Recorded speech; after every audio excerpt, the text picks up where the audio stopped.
Hi guys, good morning. March 2, 2029 హిందీలోని editorial చూద్దాం. ఈ వీడియోలోకి వెళ్ళబోయే ముందు ఈ వీడియోని మీరు చివరి వరకు చూడండి. నచ్చితే లైక్ చేయండి, షేర్ చేయండి.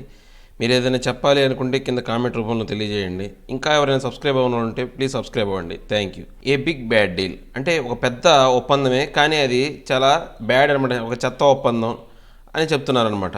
అంటే ఇది ఎవరికి సంబంధించింది అంటే ఆఫ్ఘనిస్తాన్ సంబంధించిన తాలిబాన్స్తో యూఎస్ అనేది చర్చలు జరిపిందనమాట. ఆ చర్చల్లో వచ్చిన ఫలితం అనేది చాలా చండాలంగా ఉందన్నమాట. అంటే వాళ్ళకు అక్కడున్న ఆఫ్ఘన్ ప్రజలకి ఎటువంటి ఉపయోగం లేకుండా తాలిబాన్ యొక్క అధికారం పెంచే విధంగా ఆఫ్ఘన్ గవర్నమెంట్ ప్రభుత్వాన్ని పడగొట్టే విధంగా, లేకపోతే ఆ గవర్నమెంట్కి విలువ లేకుండా చేసే విధంగా ఈ ఒప్పందం జరిగిందని చెప్తున్నారన్నమాట. The US deal with Taliban leaves the Afghan people at the mercy of violent tribal Islamist. అంటే ఇప్పుడు ఎవరైతే ఈ యుఎస్ తాలిబాన్ డీల్ ఏదైతే జరిగిందో అది పూర్తిగా అక్కడ ఉన్న ఆఫ్ఘన్ ప్రజల్ని ఆ తాలిబాన్ల యొక్క ఏదైతే వాళ్ళ యొక్క హింసాపూరితమైన గ్రూప్ ఏదైతే ఉందో, ఇస్లామిక్ ట్రైబల్ గ్రూప్ ఏదైతే ఉందో, వాళ్ళ యొక్క దయాదాక్షిణ్యం మీద అక్కడ ప్రజలను వదిలిపెట్టేసినట్టు చెప్తున్న ఆర్టికల్ అండి ఇది. ఒకసారి ఈ ఆర్టికల్లోకి వెళ్ళబోయే ముందు దీంట్లో ఉన్న డిఫికల్టీ వర్డ్స్ మనం ఒకసారి చూద్దాం. ఈ డిఫికల్టీ వర్డ్స్ అండి నేను కింద పీడిఎఫ్ రూపంలో డిస్క్రిప్షన్లో లింక్ ఇస్తానండి. మీకు ఎవరికైనా డౌన్లోడ్ అంటే ఎవరైనా ఈ వీడియో చూడబోయే ముందు కానీ లేకపోతే ఈ పేపర్లోని ఈ ఆర్టికల్ చదవబోయే ముందు ఈ యొక్క డిఫికల్టీ వర్డ్స్ని డౌన్లోడ్ చేసుకొని మీరు చదివారనుకోండి, మీకు చదివేటప్పుడు ఈజీగా ఉంటుంది. దీంతోపాటు నేను కింద డిస్క్రిప్షన్లో ఈ పేపర్ కూడా ఇస్తున్నాను, అంటే హిందూ ఈ పేపర్ కూడా ఇస్తున్నాను. సో ఎవరైనా పేపర్ అవైలబిలిటీ లేని వాళ్ళు పేపర్ డౌన్లోడ్ చేసుకోండి. Thank you. Insurgent, rebel, revolutionary తిరుగుబాటుదారులు, ట్రాన్స్నేషనల్, మల్టీనేషనల్, బహుళజాతి, డిస్పరేషన్, హోప్ఫుల్నెస్, డిస్ట్రెస్, నిరాశ, హింటర్ల్యాండ్, హ్యాక్స్విల్లీ, కంట్రీసైడ్, నివాస, స్టేల్మేట్, డెడ్లాక్, స్టాండ్ ఆఫ్, ప్రతిష్టంభన, డిలాబరేట్, ఇంటెండెడ్, ఇంటెన్షనల్, ఉద్దేశించబడిన, లెజిటిమేట్, లీగల్, లాఫుల్, చట్టబద్ధమైన, సీజ్ ఫైర్, ట్రూస్, అమ్రిస్టిక్స్, తాత్కాలిక సంధి, సివియర్, కట్ ఆఫ్, సపరేట్, విడదీయు, బ్యానిష్, ఎక్స్పెల్, డిపోర్ట్, నిషేధించు, బహిష్కరించు, అన్లీష్, ఫ్రీ, రిలీజ్, విడిపించు, కన్సెషన్, కాంప్రమైజ్, అడ్జస్ట్మెంట్, అనుకూలము, రిసర్జెంట్, రివైవ్, పుంజుకున్న, అబెండన్, లీవ్, డిసర్ట్, విడిచిపెట్టు. ఇవి దీంట్లో ఉన్న డిఫికల్టీ వర్డ్స్ అండి. ఇక మనం ఆర్టికల్లోకి వెళ్తే, the deal sign between the US and the Taliban in Doha on Saturday sets the stage for America to wind down the longest war in its history. అంటే ఇప్పుడు మనం ఏమైనా చూసుకుంటే ఈ మధ్య మొన్న శనివారం దోహాలో తాలిబాన్లకి యూఎస్ఏ వాళ్ళకి సంబంధించిన ఏదైతే ఒక అగ్రిమెంట్ జరిగిందో, డీల్ జరిగిందో, ఆ డీల్ వల్ల ఏం జరిగిందంటే అమెరికా ఎంతో కాలం నుంచి, చాలా కాలం నుంచి తన చరిత్రలోనే ఎప్పుడు చేయలేనంత పెద్ద యుద్ధాన్ని చేసిందనమాట. ఆ యుద్ధాన్ని ఉపసంహరించుకుంటున్నట్టు, అంటే ఆ బలగాలను ఉపసంహరించుకుంటున్నట్టు వాళ్ళు డిక్లేర్ చేశారనమాట.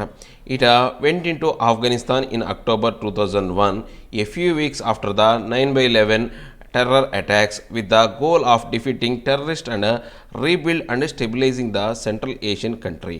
అంటే ఇది ఎప్పుడు స్టార్ట్ అయిందంటే ఆఫ్ఘనిస్తాన్లో అక్టోబర్ 2001లో ఫస్ట్. అంటే ఎప్పుడు 2001 అంటే ఎప్పుడైతే 9/11 అటాక్స్ జరిగినాయో, ఆ అటాక్స్ జరిగిన కొన్ని వారాల తర్వాత వీళ్ళు ఆఫ్ఘనిస్తాన్ మీదకి యుద్ధానికి వచ్చారన్నమాట. ఎందుకోసం అంటే ఏదైతే ఈ ఆసియన్ కంట్రీ ఏదైతే ఉందో అక్కడ శాంతిని, తర్వాత సౌభాతృత్వాన్ని అంటే ఏర్పరిచి అక్కడున్న టెర్రరిజాన్ని పూర్తిగా రూపుమాపాలని చెప్పేసి వాళ్ళు అక్కడ అటాక్ చేయడానికి వచ్చారు.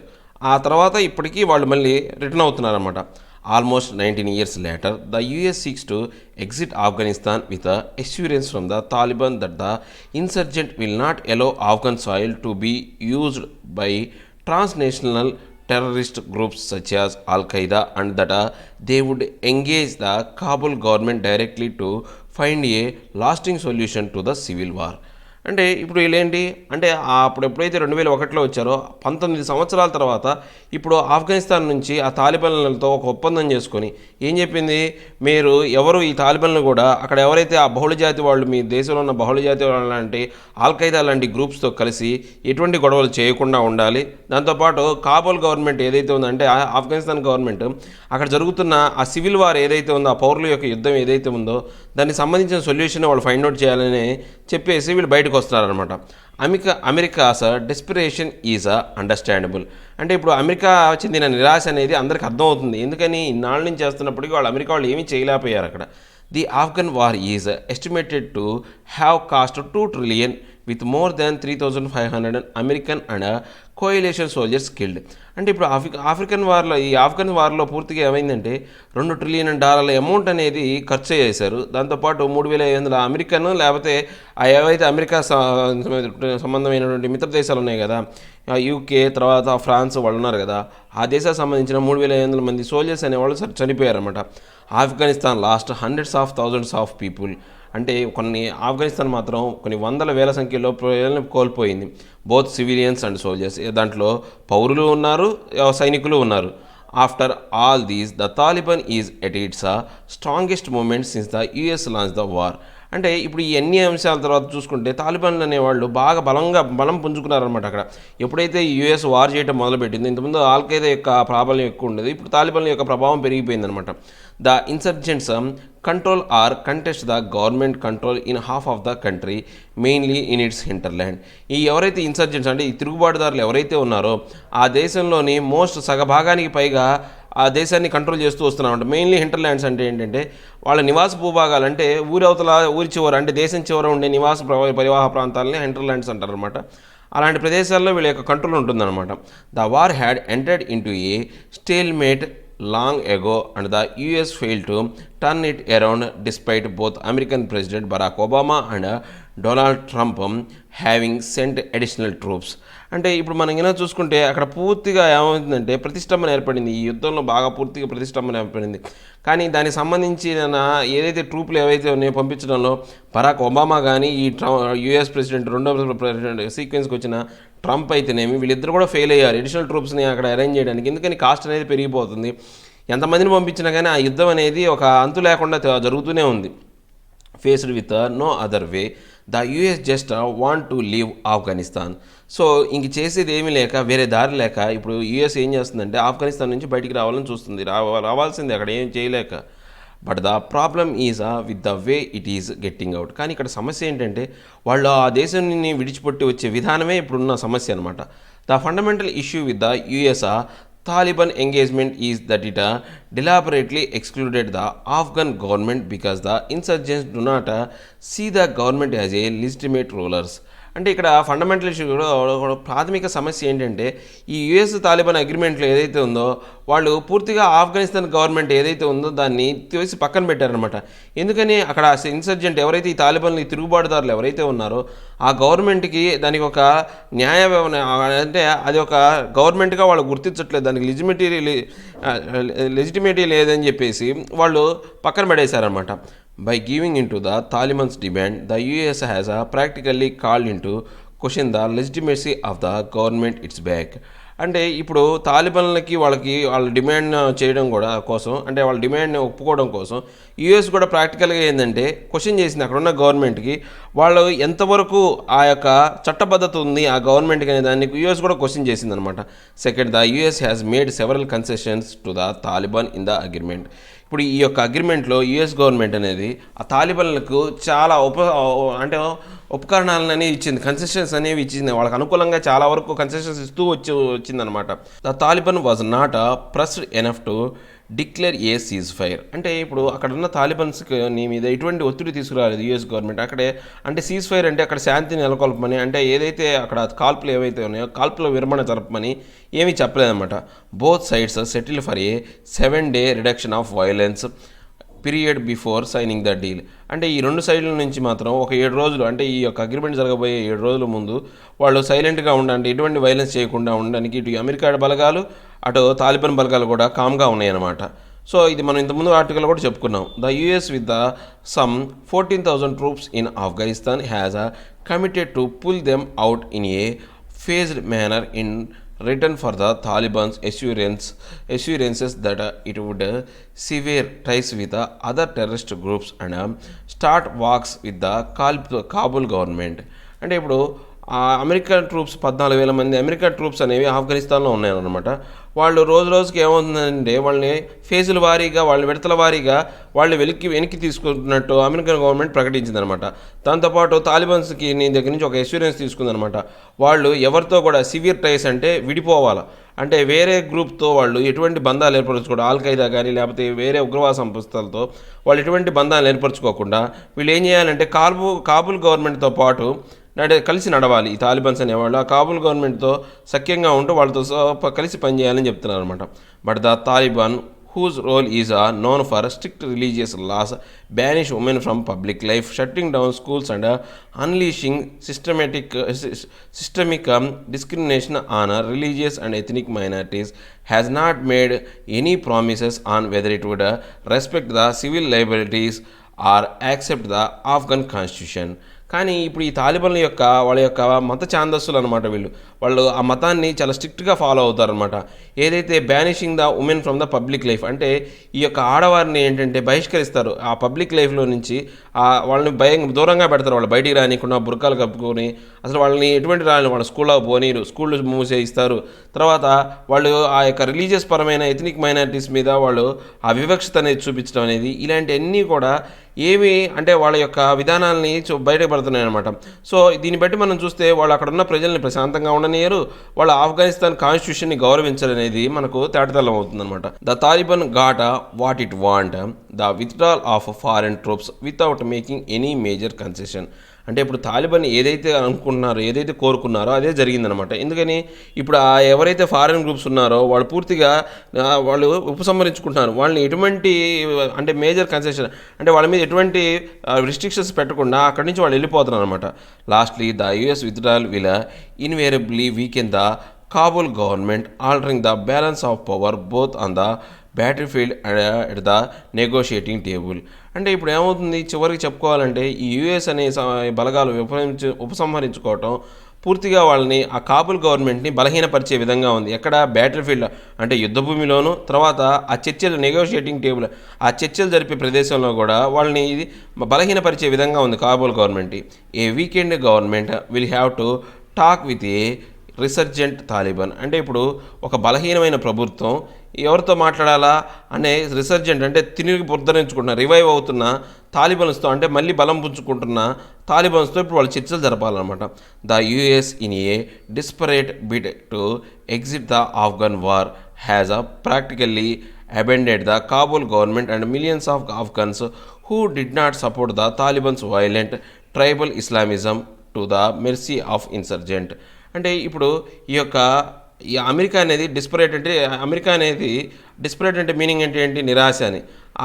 ఈ నిరాశపూరితమైన ఈ యొక్క బయటికి రావడం, ఆఫ్ఘనిస్తాన్ నుంచి బయటికి రావడం అనేది చాలా ఇబ్బందికరమైందంటే కాబూల్ గవర్నమెంట్ని అక్కడ ఉన్న మిలియన్ల కొద్ది సంఖ్యలో ఉన్న ఆఫ్ఘన్ ప్రజల్ని ఎటువంటి వాళ్ళకి సపోర్ట్ లేకుండా తాలిబాన్ లాంటి ఒక మత ఛాందసం వైలెంట్ అంటే హింసాత్మకమైన గ్రూప్కి వాళ్ళు వదిలేసి రావడం అనేది చాలా ఇబ్బందికరమైన, అంటే వాళ్ళ యొక్క దయాదాక్షిణ్యాలకు వదిలేసి రావడం అనేది దారుణమైన పరిస్థితి అని చెప్తున్నారు. సో ఇది ఒక బ్యాడ్ డీల్ అనమాట. అందుకే దీన్ని ఒక బ్యాడ్ డీల్గా అభివర్ణించారు. Next viral economies. అంటే ఇప్పుడు మనకు కరోనా వైరస్ అనేది కొన్నాళ్ళుగా ఈ కరోనా వైరస్ గురించి చెప్పుకుంటూ వస్తున్నాం. ఈ కరోనా వైరస్ రావడం వల్ల ఏమైందంటే ఇన్నాళ్ళు ఆరోగ్యపరమైన సమస్యలే కాకుండా ఇప్పుడు ఆర్థికపరమైన సమస్యలు కూడా ఏర్పడినాయి. ఎందుకని కరోనా వైరస్ వల్ల ఒకళ్ళ నుంచి ఒకళ్ళకి ఏవైతే ఉన్నాయో ఆ ట్రాన్సాక్షన్స్ అనేవి ఆగిపోయినాయి. ఏది వస్తుపరమైన మార్పిడి కావచ్చు, మనుషుల యొక్క మార్పిడి కావచ్చు, ఏవైనా కావచ్చు, ఆగిపోయినాయి అనమాట. అంటే ఆ వస్తువుల వల్ల కూడా ఆ వైరస్ అనేది వ్యాపించవచ్చు అనే అదే డౌట్తో. సో అప్పుడు ఏమైంది, ఆ వస్తువులు ఎప్పుడైతే మారిపోయినా ముడి వస్తువులు కానీ లేకపోతే ఎండ్ ప్రొడక్ట్స్ కానీ ఒక దేశం నుంచి ఒక దేశం అనేది ముఖ్యంగా చైనా నుంచి ప్రపంచంలోని అన్ని దేశాలు కూడా ముడి సరుకును కొంటూ ఉంటాయి. అక్కడి నుంచే తక్కువ రేట్లో వస్తాయి. కాబట్టి అమెరికా లాంటి దేశాలు అనేవి ఎక్కువగా ముడికి వస్తువుల కోసం ఇప్పుడు యాపిల్ కంపెనీ ఉంది. ఆ యాపిల్ కంపెనీకి సంబంధించిన స్పేర్ పార్ట్స్ అన్నీ కూడా చైనాలోనే తయారవుతాయి. సో ఇప్పుడు ఆ యాపిల్ కంపెనీ అనేది దెబ్బతింటుంది. ఇప్పుడు ఎందుకని స్పేర్ పార్ట్స్ లేకపోతే వాళ్ళది ఫోన్స్, వాటిని ఐపోర్ట్లు కానీ ఫోన్స్ కానీ తయారు చేయలేదు కదా. సో దానికి సంబంధించిన ఆర్టికల్ అండి, ఒకసారి దీన్ని చూద్దాం. The corona virus is pushing the world in to A recession and India cannot be immune to it. అంటే ఇప్పుడు ఈ కరోనా వైరస్ అనేది ప్రపంచాన్ని ఒక సంక్షోభానికి నెట్టేస్తుంది అనమాట. రెసిషన్ అంటే సంక్షోభం అనమాట. ఇండియా కెనాట్ బి ఇమ్యూనిట్, అంటే దాన్ని మనం ఇమ్యూన్ చేయలేము, అంటే మనం నిరోధించలేము. ఇప్పుడు మనం రోగ నిరోధక శక్తిని అంటాం ఇమ్యూనిటీ అంటే. సో అలానే ఇండియా అనేది దాన్ని ఇమ్యూన్ చేయలేదు, అంటే దాని నుంచి తప్పించుకోలేదు. ఇండియా కూడా దాంట్లో ఒక భాగమే అని చెప్తున్నారు. ఒకసారి దీంట్లోకి వెళ్ళబోయే ముందు దీంట్లో ఉన్న డిఫికల్టీ వర్డ్స్ని చూద్దాం. వైరల్ ఎకానమీస్, క్రిపిల్, డిజేబుల్, వికలాంగుడు, కాన్వల్స్, సడన్ జర్క్, తీవ్రంగా వణికిపోవు, ఇండీసెస్, ఇండెక్స్, సూచీలు, ప్లంజ్, ఫాల్, డ్రాపు, పడు, శాంగ్జీన్, ఆప్టిమిస్టిక్, హోప్ఫుల్, ఆశలు నిండిన, ఆగర్, ప్రెడిక్ట్, ఫోర్కాస్ట్, జోస్యము, రిలియంట్, డిపెండెంట్, ఆధారపడే. ఇవి దీంట్లో ఉన్న డిఫికల్టీ వర్డ్స్ అండి. ఇక మనం ఆర్టికల్లోకి వెళితే, the global economy appears headed for uncharted troubled territory thanks to the second wave of the coronavirus that has now spread to countries as far apart as Nigeria and New Zealand. అంటే ఇప్పుడు మనం కనుక గ్లోబల్గా ఈ economy అనేది పూర్తిగా దెబ్బతింటుందన్నమాట. Trouble టెర్రరీగా తయారైపోయింది. ఎందుకని? ఈ వైరస్ వల్ల. కానీ ఈ సెకండ్ వేవ్లో ఉన్న పరిస్థితుల్లో మాత్రం ఈ వైరస్కి మనం థ్యాంక్స్ చెప్పుకోవాలి. ఎందుకని? నైజీరియా కానీ న్యూజిలాండ్ లాంటి ప్రదేశాల్లో, ఆ ప్రదేశాలు తప్ప మిగతా అన్ని చోట్ల వ్యాపిస్తుంది, కానీ అక్కడ మాత్రం వ్యాపించట్లేదు. అంతవరకు ప్రపంచం నుంచి 2 దేశాలు మాత్రం కాపాడబడుతున్నాయి అన్నమాట. The virus has crippled global supply chain, hit air travel and convulsed markets as it appears all set to adversely impact the US economy, the global economic engine. అంటే ఇప్పుడు మనం కింద చూసుకుంటే ఇది మన యొక్క గ్లోబల్ సప్లై చైన్ని ఏదైతే వికలాంగుల్లా చేసింది, అంటే పడగొట్టేసింది, పూర్తిగా పడేసింది. గ్లోబల్గా సప్లై చైన్ అనేది ఉండదన్నమాట. ఒక దేశం మీద ఒక దేశం ఆధారపడి వస్తువు మార్పిడి చేసుకుంటూ ఉంటాయి కాబట్టి ఆ సప్లై చైన్ పూర్తిగా దెబ్బతీసింది. తర్వాత పాటు ఏంటంటే ఇది పూర్తిగా కన్వల్స్డ్, అంటే ఏంటంటే పూర్తిగా వణికిస్తుంది. మార్కెట్ అన్నింటినీ కూడా ఈ యొక్క వ్యాధి కారణంగా వణికిపోతున్నాయి అనమాట. సో యూఎస్ ఎకానమీ అనేది గ్లోబల్ ఎకానమిక్ ఇంజిన్లో ఒక భాగమైనటువంటి యూఎస్ ఎకానమీ అనేది పూర్తిగా దెబ్బతింది అనమాట. This when the Chinese economy is already in deep trouble due to the impact of the virus.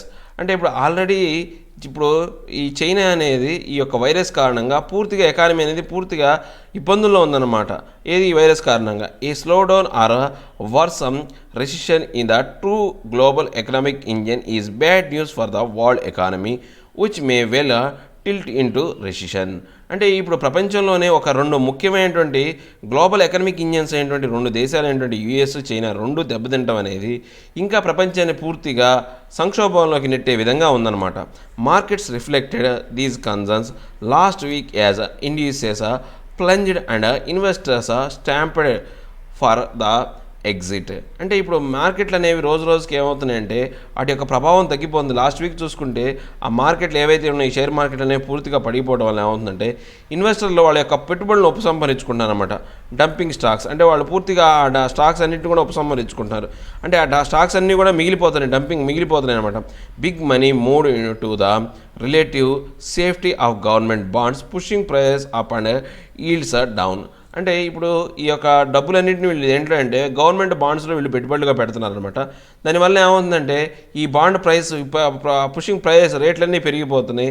దాని ద్వారా వచ్చే ఏవైతే ఈల్డ్స్ ఏవైతే ఉన్నాయో, అంటే వచ్చే ఉపయోగాలు ఏవైతే ఉన్నాయో అవన్నీ తగ్గిపోతున్నాయి అనమాట. The US markets experienced their worst weeks since the 2008 global finance crisis as the Dow Johnson industrial average and the SP 500 fell by over 12%. అంటే ఇప్పుడు మనం ఏమైనా చూసుకుంటే యూఎస్ ఎకానమీ 2008లో సంబంధించిన గ్లోబల్ ఫైనాన్స్ క్రైసిస్, అంటే ఆర్థికపరమైన సంక్షోభంలో వచ్చిన దానికన్నా చాలా తక్కువగా చూపిస్తుంది అనమాట. డ్యూ జాన్స్ ఇండస్ట్రీ అనేది యావరేజ్గా పూర్తిగా పడిపోతే, అంటే ఎస్పీకి అనేది 500 పాయింట్స్ పడిపోయి 12%కి పడిపోయింది అనమాట. 12% కన్నా తక్కువ పడిపోయింది అనమాట. Interestingly investors seem to boycott even that ultimate refuge during the troubled times. Gold whose prices also fall during the week. అంటే ఇప్పుడు ఈ ఇన్వెస్టర్లు అనేవి పూర్తిగా ఏం చేస్తున్నారో వాళ్ళు బాయ్కాట్ చేస్తున్నారు అనమాట. వెయిట్లో పెట్టుబడులు పెట్టడానికి ఇష్టపడట్లేదు ఇలాంటి సిచ్యువేషన్లో. ఈవెన్ మనం గోల్డ్ కూడా చూసుకుంటే దాని రేట్లు కూడా, గోల్డ్ పతనం కూడా జరుగుతూనే ఉంది.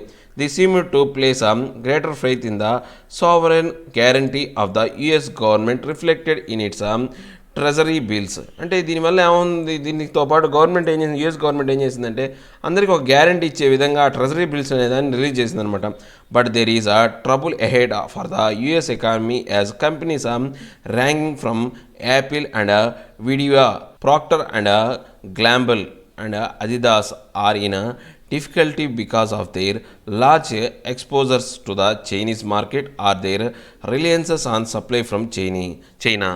అంటే ఇప్పుడు మనం ఇలా చూసుకుంటే ఇంకా అమెరికా అనేది ఇంత చేస్తున్నప్పటికీ రాబోయే కాలంలో అమెరికా అనేది ఇంకా ఎక్కువగా ప్రభావాన్ని పొందే అవకాశం ఉందన్నమాట. ఇప్పుడు యాపిల్ కానీ, వీడియో కానీ, తర్వాత ప్రొక్టర్ అండ్ గ్లాంబర్ కానీ, అడిదాస్ అనే కంపెనీలు అన్నీ కూడా వీటి యొక్క ఎండ్ ప్రొడక్ట్స్ యొక్క మార్కెట్ అనేది చైనాలోనే బాగుంది.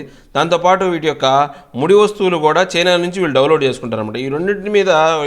ఈ అన్ని కంపెనీలు కూడా ఈ చైనా మీదే ఆధారపడుతున్నాయి. ఇది సప్లై చైన్లో ఆధారపడుతున్నాయి, లేకపోతే ఆ వస్తువుల యొక్క డిమాండ్లో కూడా చైనా మీదే ఆధారపడుతున్నాయి అన్నమాట. సో దీనివల్ల అమెరికా యొక్క పెద్ద పెద్ద కంపెనీ అనేటువంటి దెబ్బతినే ఆస్కారం ఉందన్నమాట. This is a crisis unlike any other. అంటే ఈ క్రైసిస్ అనేది ఈ సంక్షోభం అనేది ఎప్పుడు జరిగినంత భయంకరమైన సంక్షోభం అనమాట.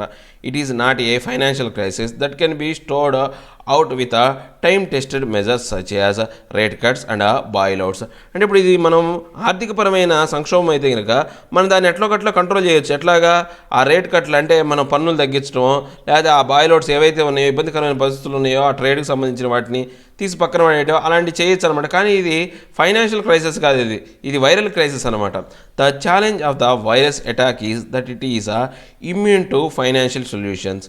అంటే ఇప్పుడు ఈ ఛాలెంజ్ ఏంటి, ఈ వైరస్ అటాక్ జరగడం వల్ల ఏమవుతుంది అంటే అది పూర్తిగా ఈ ఫైనాన్షియల్ సొల్యూషన్కి ఎటువంటి నిరోధకాన్ని కలిగించే విధంగా లేదు. ఈ యొక్క అటాక్ అనేది నిరోధకాన్ని కలిగించే విధంగా ఉందన్నమాట. For India the troubles could not have surfaced at a worse moment just when there are some tentative signs of a return to growth. అంటే ఇప్పుడు మన భారతదేశానికి మాత్రం దీనికి సంబంధించి మరీ భయంకరమైన అంటే వర్సన్ సిచ్యువేషన్స్ మా ఏమీ లేవు అనమాట.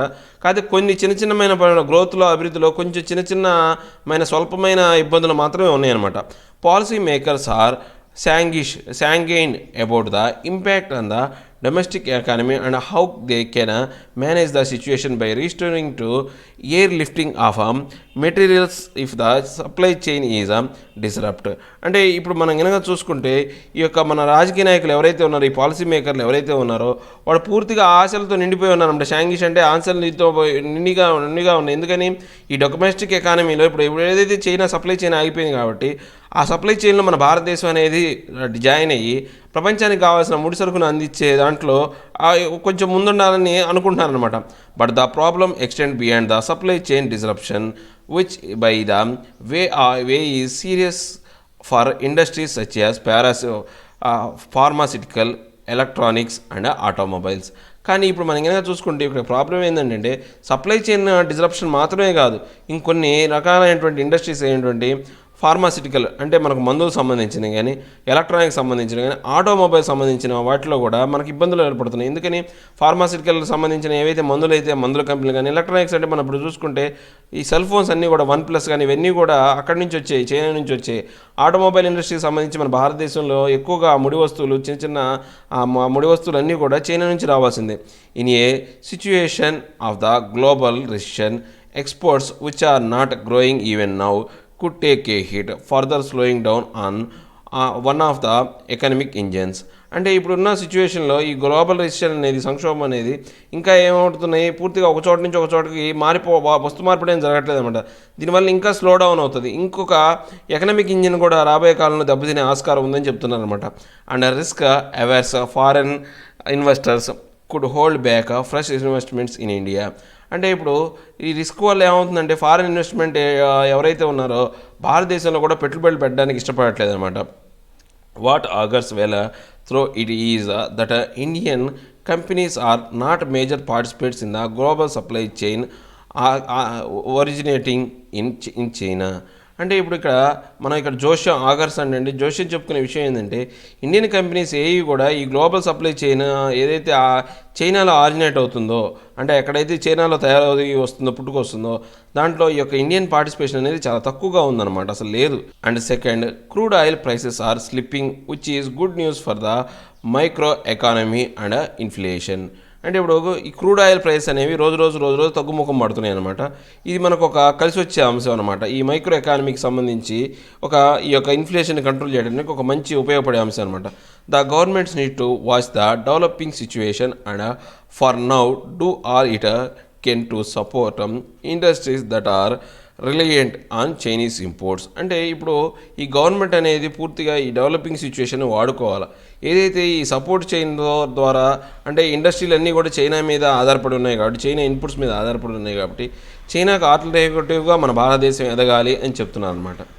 ఇవండి ఈరోజు 2 ఆర్టికల్స్ పార్ట్ 1. నేను పార్ట్ 2 కూడా మరి కొద్దిసేపట్లో అప్లోడ్ చేస్తానండి. నా ఎక్స్ప్లెనేషన్ మీకు నచ్చినట్లయితే లైక్ చేయండి, షేర్ చేయండి, సబ్స్క్రైబ్ చేయడం మాత్రం మర్చిపోకండి. Thank you very much.